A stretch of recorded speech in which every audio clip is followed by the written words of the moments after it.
Hello, all, and welcome to the Black Tower. I am your host, your guide, your brother, the sorcerer Armanasul. Tonight, I wanted to I wanted to have a candid conversation with you. It's going to be titled Magick and Madness. Now, here's what I mean by that. Okay, so think about it. Okay, as magicians, sorcerers, mages, priests, whatever we want to call ourselves, when we're doing these things, all these workings that we're doing, they change us. We don't just change the world around us. We're fooling with things inside ourselves. Okay? Uh, if you or anyone you know has ever had cancer or some kind of weird disease or anything, or you could just have like a really severe cold or flu or, measles or whatever, and they're going to prescribe you like antibiotics, things like that. Have you ever noticed how they tend to make you sicker than you were before? And sometimes, like in the case of cancer, even if getting sicker is supposed to make them better, sometimes they still die. Well, this is where the candid comes in. I have lost two of my own family members, my mother and my grandfather, to cancer. So I've seen firsthand what that does. I've seen getting sick from the chemo and everything else. And and the whole time they're like, oh, they got to get sick before they get better. And I'm like, that don't make no sense. But it's true. And I've seen some bounce back. They were no blood to me. But I have seen people where cancer went into remission. And I was very thankful for that because, it's kind of cool, man, to outlive something like that because it's a pretty deadly disease. But I don't think that in the Simon Necronomicon, I don't think they give enough warnings about it. Here's what I mean by that. Say, when you're doing these gate walkings, when you're doing these workings, it's easy to sit there and think, oh, I'm going to bring into my life what I want. Blah, blah, blah. Whether I want money, women, fortune, or fame, whatever. No matter what it is. But you always got to remember something in magic. Just like with the concept of the antibiotics, the chemo, and the medication and stuff, how it made them sick? Wait, I want you to kind of think of these workings as kind of medicine in a really, really weird way. That unless you've done a lot of the workings, you wouldn't understand what I'm saying. It changes you. It changes the inside you. It changes the person that you are. It transforms it. It transmutes it. Makes it different. In some cases better than you were. But some people who are unable or unwilling to let go, if you're unwilling or unable to change,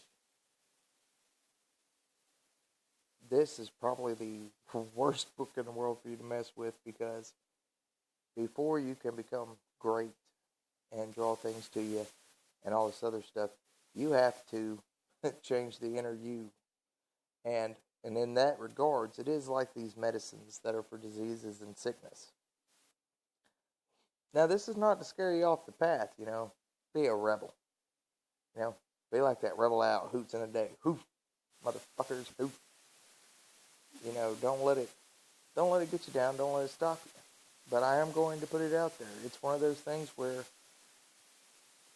it may seem like magic in a box. It may seem like it's instant magic. But you've got to understand, you've got to respect the tool that it is. For example, I've done a lot of magical workings in my life, and I'm used to my life going to shit for a little while, and then all of a sudden being way better than it was before. Because the universe magic, the way it works, is when you tune into it, when you tune into a certain frequency of it, whether through a gate or whether through an initiatory rite or anything like that. What you're saying is, find the piece inside me that connects with you, change it. Make it connect with you. See your reflection in me, let me see my reflection in you. This is basically what you're doing. And when you do this, expect shit to happen. You know, this ain't to say that your life's going to go to shit. I hope not, man. For your sake and everybody else's in the world, I pray and hope it doesn't. But expect something to change. Expect something to go away. These forces are not playing when you tap into them. They are doing what they're doing, what they have been made to do, what they are created to do, it is what they do.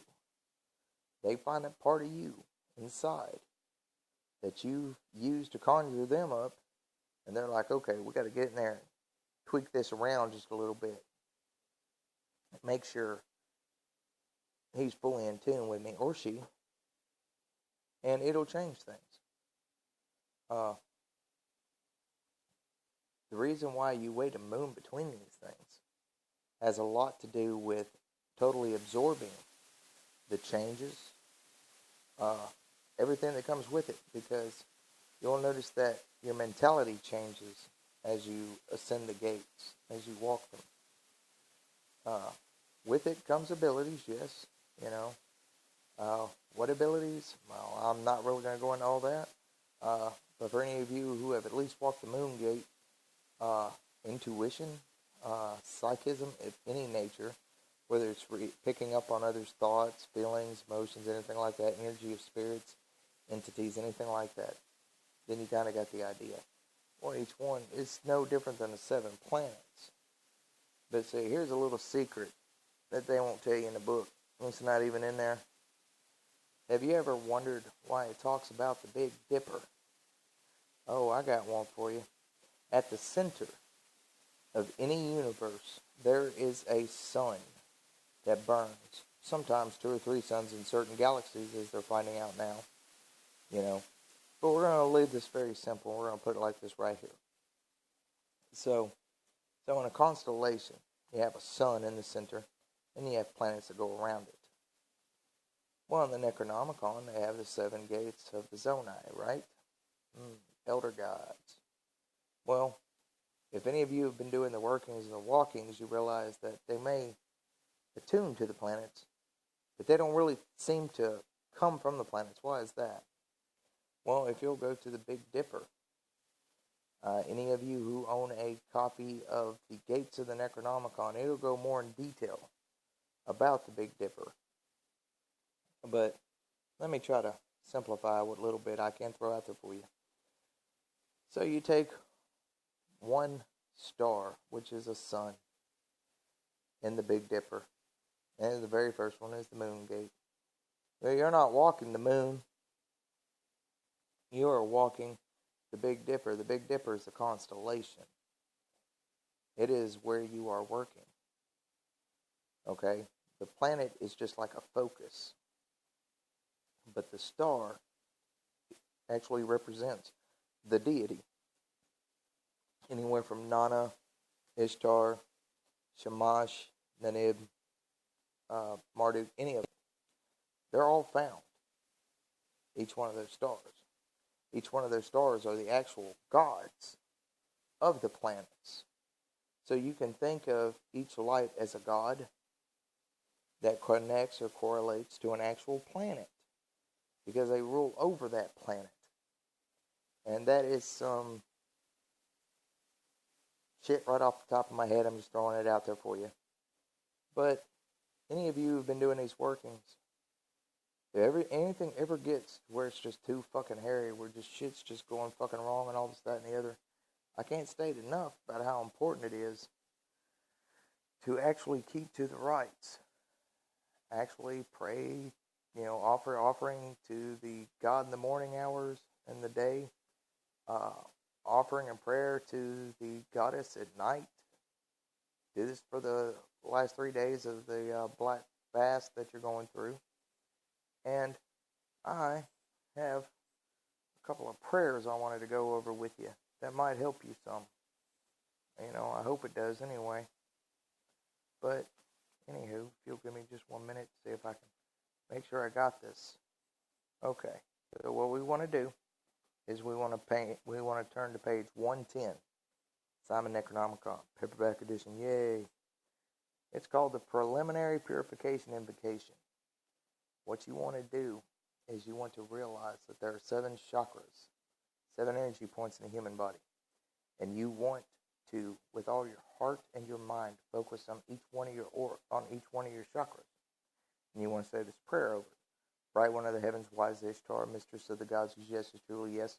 Proud one among the gods, whose command is supreme, mistress of heaven and earth, who rules in all places. Ishtar, it's your name, all heads are bowed down. I, magical name, son of, and it can be Anki, Marduk, have bowed down before you. May my body be purified like lapis lazuli. May my face shine bright like alabaster, like shining silver and reddish gold. May not be dull. And go over each one of your chakras. Now you're going to want to intentionally do this at least once a day for your gate walkings, for the week of your gate walking when you're going through the fasting and setting the pace for the actual gate walking you're going to be doing. For those 7 days leading up to it, you want to do this prayer over each one of your chakras. You want to do it once in the morning, and you want to do it once at night. I don't care if it's noon and midnight, but you want to do this. And the reason why is because this is going to spiritually prepare you. This is going to cleanse the gates. Because, see, the gates just aren't outside of you. The gates are inside you, too. That whole as above, so below. Oh, yeah, they got that in here, too. Now, for those of you who have more extreme problems, like, if you're really like, what the hell, I have all kinds of weird shit happening around me, all this other stuff. Got another prayer for you. Page 205. This is what I refer to as the prayer to the Afkalu. The Afkalu are the 7 fish-like beings of Owen. You'd have to do a lot of research on it, but there are 7 in number. Anyway, that's not important. You can research that all you want. But that particular prayer on page 205 is for spiritual assistance from the big baddies, from the ones that actually make things happen. The ones who actually make sure that the deities are doing what they're supposed to be doing, that the demons, for lack of better words, are doing what they're supposed to be doing. You're not supposed to fear anything. Well, here's an idea. If you don't know what in the hell you're reading or what in the hell it does, it don't do you no good, does it? I'm going to tell you something. This book was irritating shit for like the longest, because I was 17 and got this, and I had no idea what the hell. I didn't understand any of it. 19 years old, I still didn't get it. And I had the book of 50 names, and I was like, yeah, the spell book, I'm going to do this. And I had results from it, but it took me years to figure this out. And I had to go into a lot of practices. High magic. I would say some low magic, but it was along my life, I got to meet a lot of really cool witches that taught me some things. I've met some shamans, Indian shamans, or Native American shamans, I should say. I've met 1 or 2 really cool Celtic-style shamans that helped me out a lot. But that's neither here nor there. But the thing is that this prayer on page 205, this invokes the very heavens to protect you. This calls forth to the Afkalu to say, hey, I need some serious help here. I need this took care of. I need protection. And it sets right the energies and powers. Now, when they say, now you want to do the whole thing, not just the Erna Per Eridu Kula Keshlagashira Pak and then come down through the rhyming part. You also want to do the part that says, what God have I offended? What goddess have I offended? You want to do that. And then you want to finish it with the may the heart of my God return to its place, so forth and so on. And then you want to turn to page 206 and finish the last 3 sentences. May the goddess I do not know be quieted towards me. May the heart of the unknown God return to its place for me. May the heart of the unknown goddess return to its place for me. And what's so important about this prayer? This prayer sets everything right. It sets everything right inside you. You want to be facing east, though, when you say the prayer to the Afkalu. Because the Afkalu, from my research, they were the ones who originally taught the ancient priest of mankind these rites. And they came from the stars. They were garbed in fish scales and so forth and so on. The symbolism behind that is very simple. Is that they come from Apsu. Apsu is the abyss. It's the great waters. Check that. So yeah, of course, ancient people saw them as fish-like, having fish characteristics. You might say, oh, that's Dagon. Well, okay, yeah, then there is a connection to Dagon, but I'm not going into all that. I'm really not. I'm just here to try and help you out any way I can. And in this prayer right here, it'll help set shit right. You know, when you feel so freaking out of whack, it's not even funny. Light you some sandalwood, face east, and you want to pray to these guys with all your heart. Say that prayer like you mean it, because they come and they set everything right. Now, we've talked about a lot of things, you know, and I said I wanted to name this Magick and Madness. Where does madness come in? Easy. The more you delve into yourself, the more weird shit's going to happen in your head.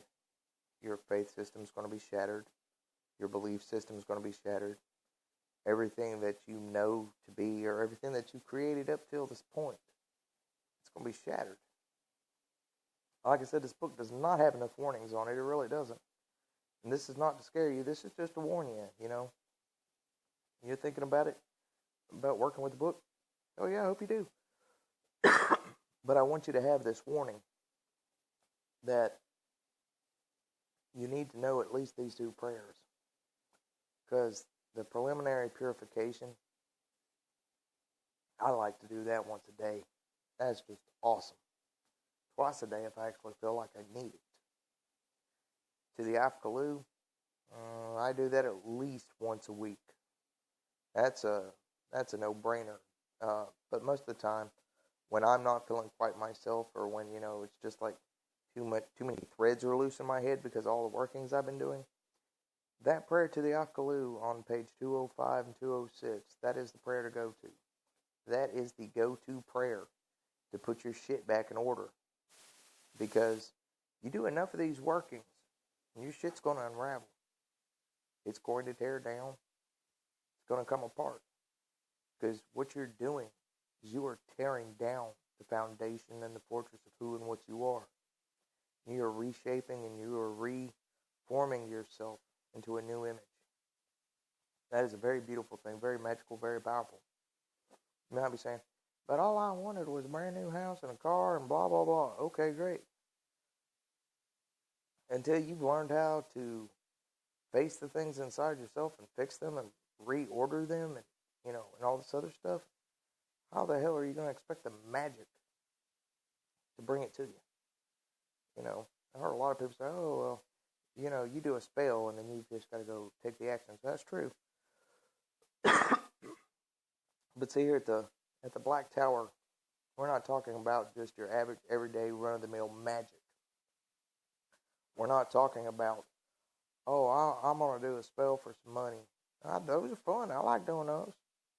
There's all kinds of really cool spells I like doing. But around here in the Black Tower, what we like to do is we like to ascend. We like to reform ourselves in the image of the divine in any way, shape, form, or fashion that we see fit. Because, you know, as sorcerers, we do that sort of thing. As sorcerers, you know, we can acknowledge other gods. But the very first God that we acknowledge is the God that we are.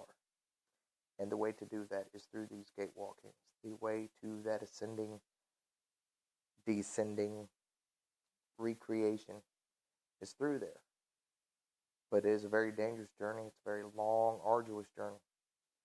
And those two prayers, they are going to help you more than any other spell in them books. That's why I give them to you. That's why I'm telling you about them. That's why I'm pointing them out. Because I do not wish to see you fail. I wish to see you ascend, climb, become, and be the greatest that you can be. Well, I think I took up enough of your time. Shout out to all my brothers and my sisters and to all you out there watching this. Peace and blessings.